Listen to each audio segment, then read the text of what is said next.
Hello दोस्तों, मैं गोविंद शर्मा आपका स्वागत करता हूं अपने YouTube चैनल रोशन साई स्टडी पॉइंट में, जिसमें आज हम बात करने वाले हैं अपने सोशियोलॉजी क्लास 12 चैप्टर नंबर 5 औद्योगिक समाज में परिवर्तन और विकास की।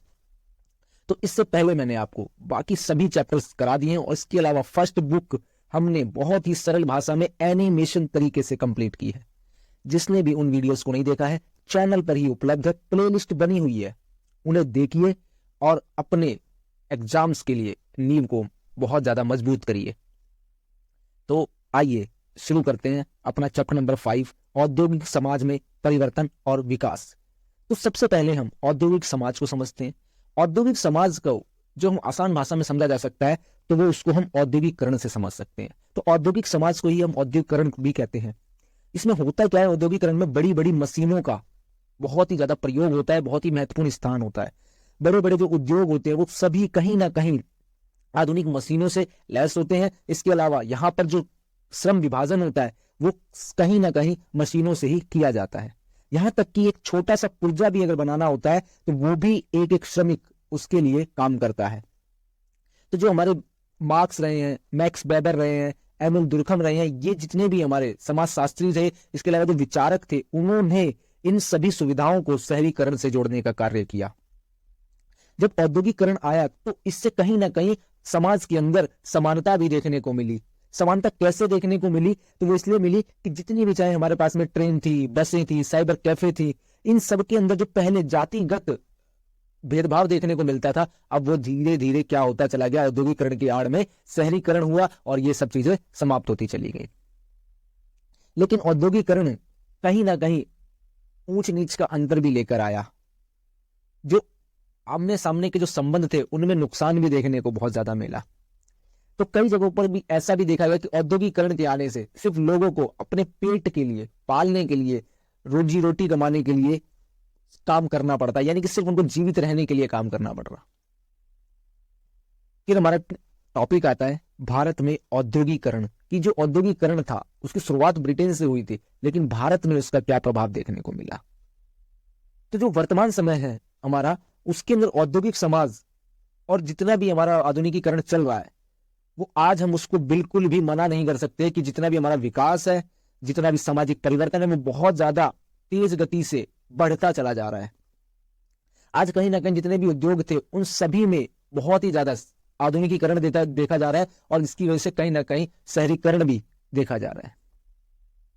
तो जो औद्योगिकरण की जो प्रक्रिया होती है वो बहुत ज्यादा तीव्र होती है। और अगर मैं उसकी बात करूं, भारत के जो कुछ आंकड़े जैसे कह सकते हैं हम, ठीक है, तो उनमें भी देखने को मिला, जैसे आज भारत जैसे जितने भी विकासशील देश हैं उनमें जो प्राथमिक क्षेत्र है उसमें 60% लोग आज भी काम कर रहे हैं। द्वितीयक क्षेत्र में 17% काम कर रहे हैं। इसके अलावा 23% लोग तृतीयक क्षेत्र में काम कर रहे हैं, जैसे व्यापार है, ट्रांसपोर्ट है, इन सभी में कहीं ना कहीं अपनी सेवाएं दे रहे हैं। अब अगर विकसित देशों की बात करूं तो जो ज्यादातर लोग हैं वो सेवा क्षेत्र में है। और ये जो रिपोर्ट मैं आपको बता रहा हूं ये ILO की उससे बता रहा हूं, इंटरनेशनल लेबर ऑर्गेनाइजेशन। इसके अलावा जो उद्योग हैं उनमें 10% से कम जो लोग हैं वो कृषि क्षेत्र में काम कर रहे हैं। तो देखने में क्या लगा कि जो विकसित देश और विकासशील देश, इनमें जो अंतर है वो बहुत ज्यादा देखने को मिल रहा है। क्यों आ रहा है ऐसा अंतर? कहीं ना कहीं वेतनभोगी जो रोजगार है उसके अंदर नियुक्त जो कर्मचारी है वो या तो परमानेंट नहीं है। अभी उनकी डिटेल में बात करेंगे हम। तो जो भारत के ग्रामीण क्षेत्र के लोग हैं उसमें आज भी 50% से अधिक लोग अपना स्वरोजगार चलाते हैं, यानी कि सेल्फ एम्प्लॉयमेंट करते हैं। इसके अलावा 7.3% जो लोग हैं वो नियमित रोजगार में लगे हुए हैं, जो डेली का कुछ ना कुछ काम कर रहे हैं। और 38.6 लोग अनियमित रोजगार में लगे हुए हैं। कुछ पता नहीं है कि आगे काम मिलेगा या नहीं मिलेगा, आज करके आ गए अगला है या नहीं, कोई परमानेंट इस तरीके से उनके पास में काम नहीं। फिर हमारा जो आता है उद्योगों को हम 2 प्रकार से डिवाइड कर सकते हैं, एक संगठित क्षेत्र और एक असंगठित क्षेत्र। इस संगठित क्षेत्र को ही हम औपचारिक क्षेत्र भी कहते हैं।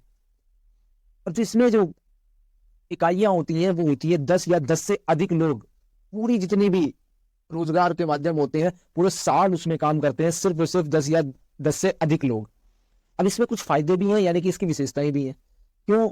इसका सबसे पहला जो विशेषता है वो है कि जितने भी लोग काम करते हैं वो सरकार के पास पंजीकृत होते हैं, जिसको कह सकते हैं लिमिटेड कंपनी होती है। इसके अलावा सभी के पास में अपनी नौकरियां सुरक्षित होती हैं और जिसमें लाभ भी होता है।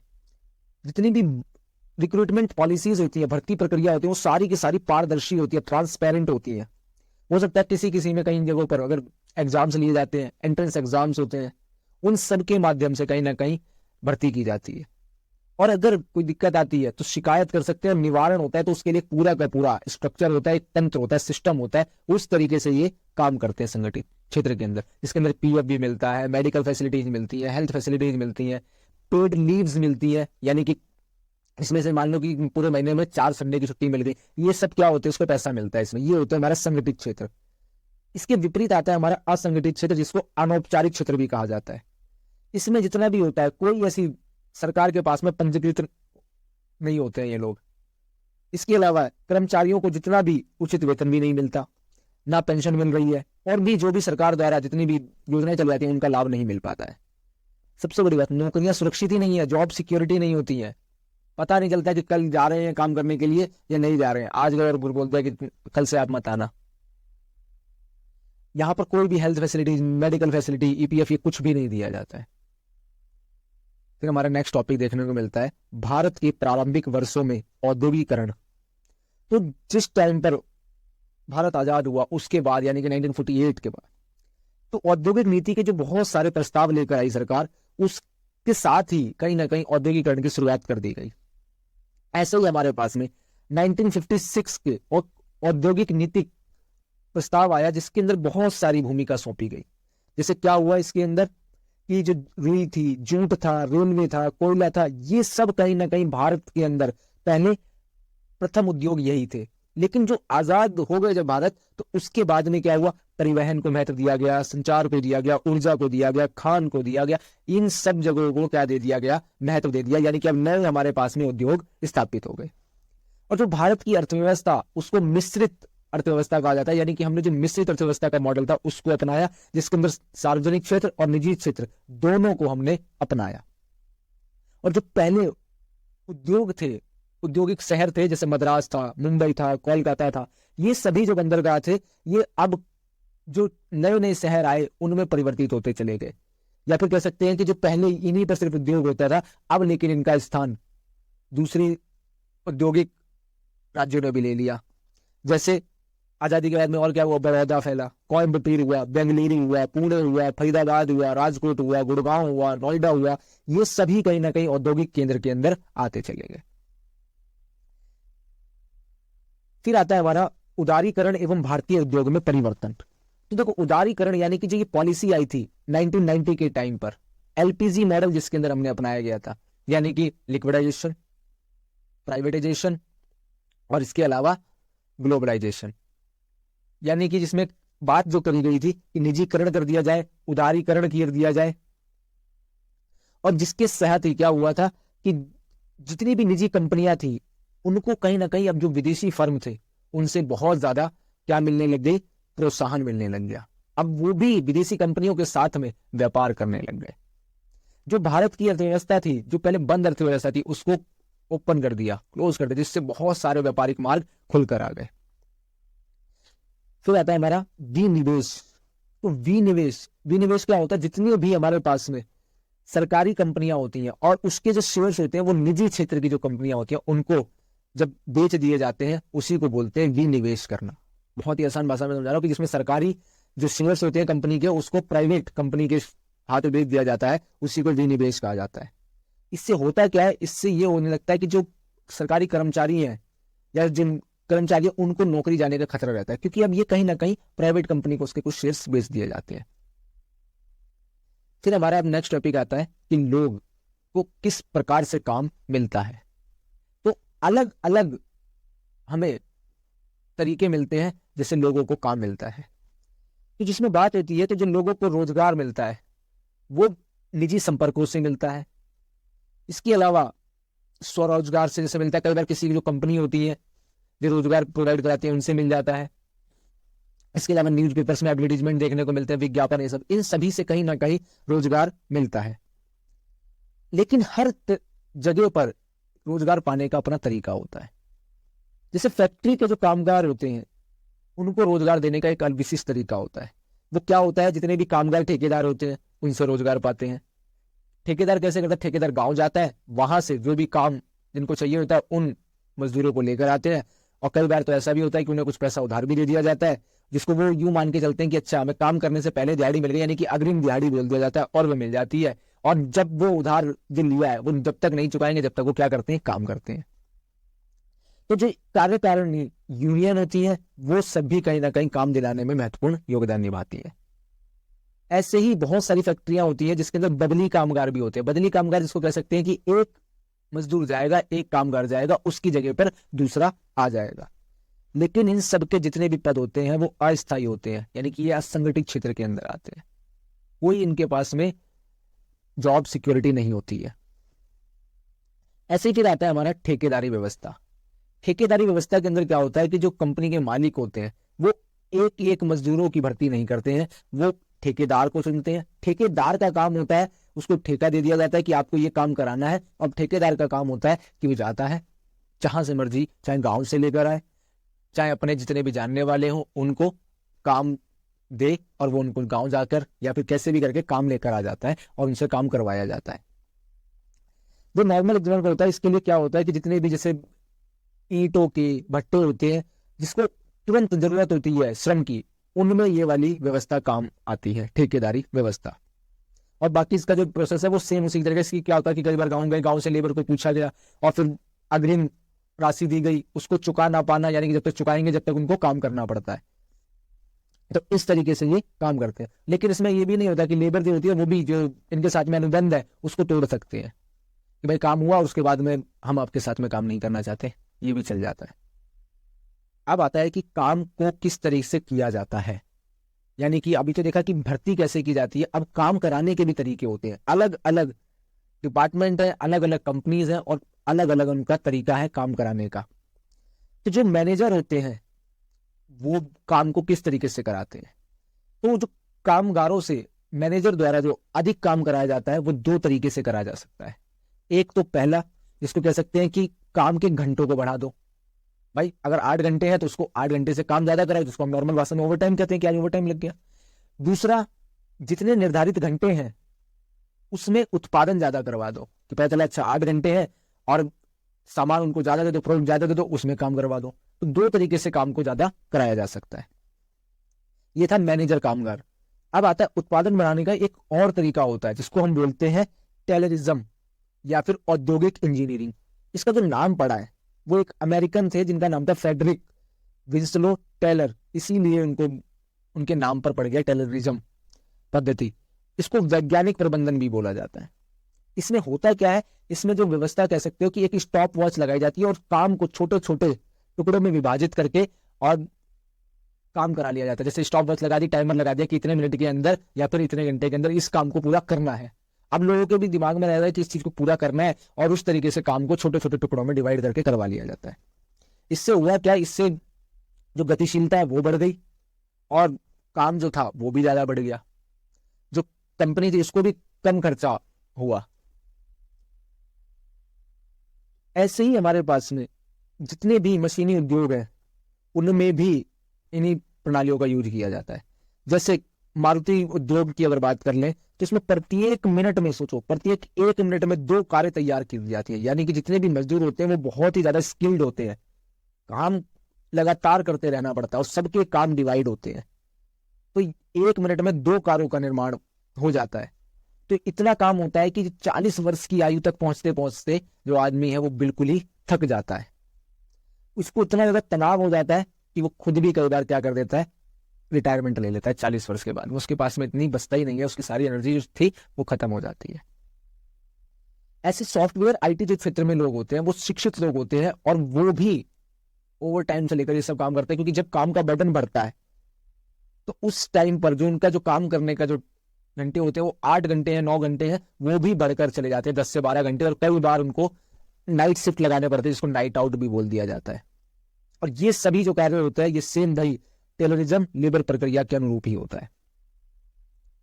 तो जो एक निकल कर आए कि इसको हो जो ये एक्स्ट्रा काम किया जा रहा है इसको कार्य संस्कृति एक नया पद्धति निकल कर आएगी। ये तो हमारा वर्क कल्चर है, ये तो करना ही पड़ता है। इतना जब लोड बढ़ता है तो फिर हमें एक्स्ट्रा काम करना पड़ता है। और ऐसा कर्मचारी करके नहीं तो कर्मचारी भी कहीं इसलिए कर रहे हैं ताकि वो दिखा सके कि हम बहुत ज्यादा मेहनत कर रहे हैं, इसीलिए हम एक्स्ट्रा काम कर रहे हैं। तो जो इससे फायदा क्या हुआ कि जो भी पहले संयुक्त परिवार जो टूट गए थे, अब वो दोबारा से निकट भी आ गए, पास पास आते जा रहे हैं, क्योंकि अब सबको जरूरत महसूस हो रही है कि इतना ज्यादा वर्कलोड बढ़ गया है, काम करना पड़ रहा है, तो अब परिवार के साथ में ही रहा जाए, जिससे हमारी जितनी भी जरूरत है उसको पूरा हो सके। फिर आता है हमारा कोयला जो भी खान की कार्य व्यवस्थाएं होती है, उनमें क्या किया गया। तो जो कोयला उद्योग में काम करने वाले लोग होते हैं, उनका बहुत ज्यादा शोषण हो जाता है, या फिर कह सकते हैं कि शोषण से भरपूर होती है। क्यों होती है? क्योंकि एक खदान एक्ट आया था 1952 का, उसमें मजदूरों के विभिन्न कार्यों को स्पष्ट कर दिया गया, लेकिन आज भी कोयला के जितने भी खानों में काम करने वाले लोग हैं, उनके लिए प्रैक्टिकली रूप में वो आज भी पूरा नहीं हो पाता, जितने भी नियम ये सब बनाए, क्योंकि ठेकेदार उनका पालन ही नहीं करते। कैसे नहीं करते? कि जो दुर्घटना हो गई तो उसके लिए कोई मुआवजा नहीं देना, कोई इलाज नहीं कराना, जितनी भी जिम्मेदारी है उन सबसे बच जाना, सेफ्टी गियर्स ना प्रोवाइड करना। इसके अलावा बोला गया कि जहां पर भी अगर आप खान खोद रहे हो तो खड्डा हो गया, उस खड्डों को भर दो, लेकिन वो नहीं भरते। इसके अलावा और क्या होता है, जो भी मजदूर होते हैं उनको बहुत ज्यादा अपनी जान माल की हानि हो रही है, क्योंकि इतने ज्यादा लंबे समय से उसमें काम करते हुए उसमें बहुत सारी जहरीली गैसें होती हैं, जिससे उनको बहुत सारी बीमारियां लग रही हैं। जैसे किसी को श्वास की प्रॉब्लम हो गई, टीबी की परेशानी हो गई, सिलिकोसिस की हो गई, ये सब कहीं ना कहीं दिक्कत देखने को मिल रही है। क्योंकि जब वो नीचे जमीन के अंदर काम करने जा रहे हैं तो कई बार विस्फोट करना पड़ रहा है, बाढ़ आ गई है, तो इन सभी कहीं ना कहीं दुर्घटनाओं से उनको जूझना पड़ता है। अब आता है हमारा घरों में होने वाला कार्य।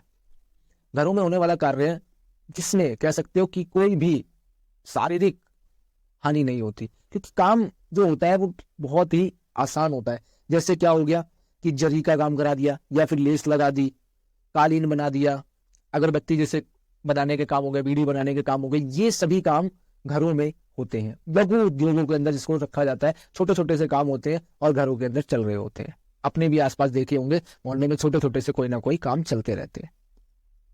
इसमें हुआ क्या कि जो घर पर थी महिलाएं, वो भी अर्थव्यवस्था के अंदर अपनी भूमिका निभाने लग गई, क्योंकि जो एजेंट होता है वो कच्चा माल प्रदान कर देता है, और वो उसमें से क्या करती है, जो भी उनको काम दिया जाता है उसको दे दिया जाता है। जैसे मान लो कि मैं एग्जांपल के लिए आपको समझाता हूँ कि एक बेल्ट कटिंग का आ गया, तो इसमें क्या होता है कि सिर्फ और सिर्फ धागे कटिंग करने के लिए दे दिया गया, या फिर वाइपर हो गया तो वाइपर के अंदर सिर्फ जो वाइपर होता है, लेकिन अब वो लगाना होता है, उसमें डंडा फिट करने का काम दे दिया गया, कई बार चिमटी उत्पादन का काम दे दिया गया। ये सभी काम ऐसे होते हैं कि एक ठेकेदार एक एजेंट को देता है और वो एजेंट लोगों तक पहुंचाता है आकर। तो इस तरीके से क्या होता है, ये काम होता रहता है, और उनको जो भी होता है, जो इसके लिए किलो के हिसाब से या फिर हफ्तों में पेमेंट होती रहती है। अब आता है हमारा टॉपिक प्रवासी श्रमिकों की समस्याएं।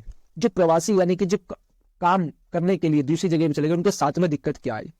तो दिक्कत क्या, जैसे कह सकते हैं कि तट रेखा के साथ में जितना भी मछली प्रसंस्करण का काम होता है, जैसे हमारे पास में तमिलनाडु है, कर्नाटक है, केरल है, इन सबके जितने भी युवा महिला रोजगार है वो देने का काम करते हैं, जिसमें 10 से 12 जो छोटे छोटे कमरों में रख दिया जाता है उन्हें। अब इतने ज्यादा लोग काम करने के लिए गए तो क्या करोगे, वहां पर रहने की समस्या देखने को मिली। अब 10 से 12 लोग एक छोटे से कमरे में रह रहे हैं।